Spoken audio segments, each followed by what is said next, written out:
हर हर महादेव दोस्तों। शिव पुराण की आज की कथा में हम देव प्रतिमा का पूजन तथा शिवलिंग के वैज्ञानिक स्वरूप का विवेचन के विषय में जानेंगे।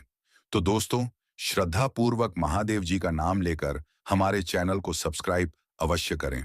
आर्षियों ने कहा, साधु शिरोमणि सूत जी, हमें देव प्रतिमा के पूजन की विधि बताइए जिससे अभीष्ट फल की प्राप्ति होती है।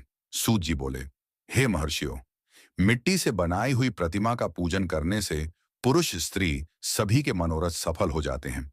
इसके लिए नदी, तालाब, कुआं या जल के भीतर की मिट्टी लाकर सुगंधित द्रव्य से उसको शुद्ध करें।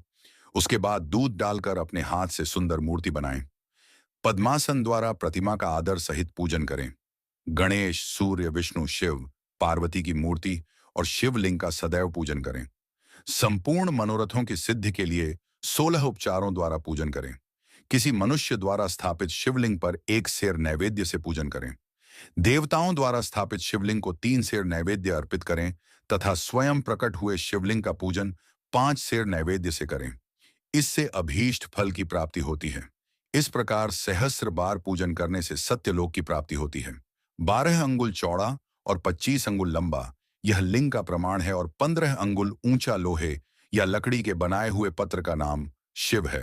इसके अभिषेक से आत्मशुद्धि, गंध चढ़ाने से पुण्य, नैवेद्य चढ़ाने से आयु तथा धूप देने से धन की प्राप्ति होती है। दीप से ज्ञान और तांबूल से भोग मिलता है। अतएव स्नान आदि 6 पूजन के अंगों को अर्पित करें। नमस्कार और जाप संपूर्ण अभीष्ट फलों को देने वाला है।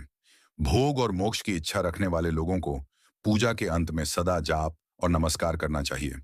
जो मनुष्य जिस देवता की पूजा करता है वह उस देवता के लोक को प्राप्त करता है तथा उनके बीच के लोकों में उचित फल को भोगता है। हे महर्षियों, भूलोक में श्री गणेश पूजनीय हैं। शिव जी के द्वारा निर्धारित तिथि, वार, नक्षत्र में जो विधि सहित इनकी पूजा करता है उसके सभी पाप एवं शोक दूर हो जाते हैं और वह अभीष्ट फलों को पाकर मोक्ष को प्राप्त करता है। यदि मध्याह्न के बाद तिथि का आरंभ होता है तो रात्रि तिथि का पूर्व भाग पितरों के श्राद्ध आदि कर्म के लिए उत्तम होता है तथा बाद का भाग दिन के समय देव कर्म के लिए अच्छा होता है।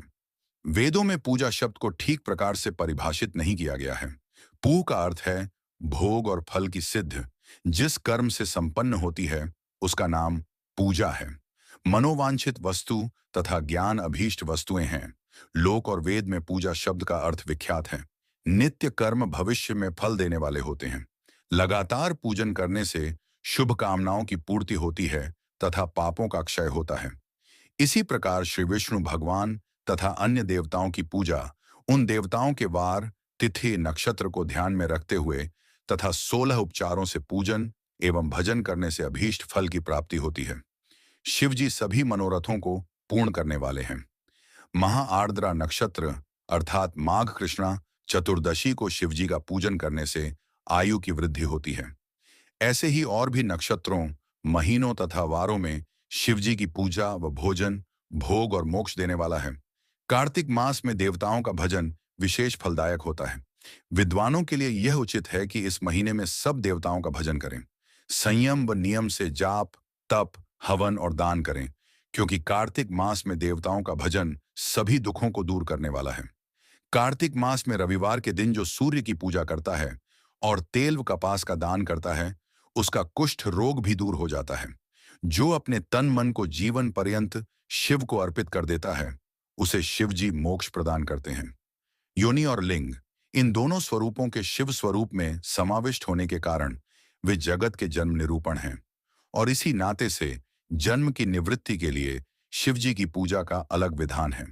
सारा जगत बिंदु नाद स्वरूप है। बिंदु शक्ति है और नाद शिव, इसलिए सारा जगत शिव शक्ति स्वरूप ही है। नाद बिंदु का और बिंदु इस जगत का आधार है। आधार में ही आधेय का समावेश अथवा लय होता है। यही सकलीकरण है। इस सकलीकरण की स्थिति में ही सृष्टि काल में जगत का आरंभ हुआ है। शिवलिंग बिंदु नाद स्वरूप है, अतः इसे जगत का कारण बताया जाता है। बिंदु देव है और नाद शिव, इनका संयुक्त रूप ही शिवलिंग कहलाता है। अतः जन्म के संकट से छुटकारा पाने के लिए शिवलिंग की पूजा करनी चाहिए। बिंदु रूपा देवी उमा माता हैं और नाद स्वरूप भगवान शिव पिता। इन माता पिता के पूजित होने से परमानंद की प्राप्ति होती है। देवी उमा जगत की माता हैं और शिव जगत के पिता। जो इनकी सेवा करता है, उस पुत्र पर इनकी कृपा नित्य बढ़ती रहती है। वह पूजक पर कृपा कर उसे अपना आंतरिक ऐश्वर्य प्रदान करते हैं। अतः शिवलिंग को माता पिता का स्वरूप मानकर पूजा करने से आंतरिक आनंद की प्राप्ति होती है। भर्ग शिव पुरुष रूप हैं और भर्गा शक्ति प्रकृति कहलाती है। पुरुष आदि गर्भ है, क्योंकि वही प्रकृति का जनक है। प्रकृति में पुरुष का संयोग होने से होने वाला जन्म उसका प्रथम जन्म कहलाता है। जीव पुरुष से बारंबार जन्म और मृत्यु को प्राप्त होता है। माया द्वारा प्रकट किया जाना ही उसका जन्म कहलाता है। जीव का शरीर जन्मकाल से ही 6 विकारों से युक्त होता है। इसीलिए इसे जीव की संज्ञा दी गई है। जन्म लेकर जो प्राणी विभिन्न पाशों अर्थात बंधनों में पड़ता है, वह जीव है। जीव पशुता के पाश से जितना छूटने का प्रयास करता है, उसमें उतना ही उलझता जाता है। कोई भी साधन जीव को जन्म मृत्यु के चक्र से मुक्त नहीं कर पाते।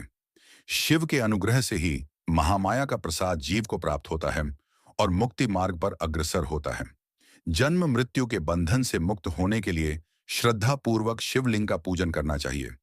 गाय के दूध, दही और घी को शहद और शक्कर के साथ मिलाकर पंचामृत तैयार करें तथा इन्हें अलग अलग भी रखें। पंचामृत से शिवलिंग का अभिषेक व स्नान करें। दूध व अन्न मिलाकर नैवेद्य तैयार कर प्रणव मंत्र का जाप करते हुए उसे भगवान शिव को अर्पित कर दें। प्रणव को ध्वनिलिंग, स्वयंभूलिंग और नाद स्वरूप होने के कारण नादलिंग तथा बिंदु स्वरूप होने के कारण बिंदुलिंग के रूप में प्रसिद्धि प्राप्त है। अचल रूप से प्रतिष्ठित शिवलिंग को मकार स्वरूप माना जाता है, इसलिए वह मकारलिंग कहलाता है। सवारी निकालने में उकारलिंग का उपयोग होता है। पूजा की दीक्षा देने वाले गुरु आचार्य विग्रह आकार का प्रतीक होने से अकारलिंग के 6 भेद हैं। इनकी नित्य पूजा करने से साधक जीवन मुक्त हो जाता है। दोस्तों, शिव पुराण की कथाएं सुनने के लिए हमसे जुड़े रहें तथा चैनल को सब्सक्राइब अवश्य करें। हर हर महादेव।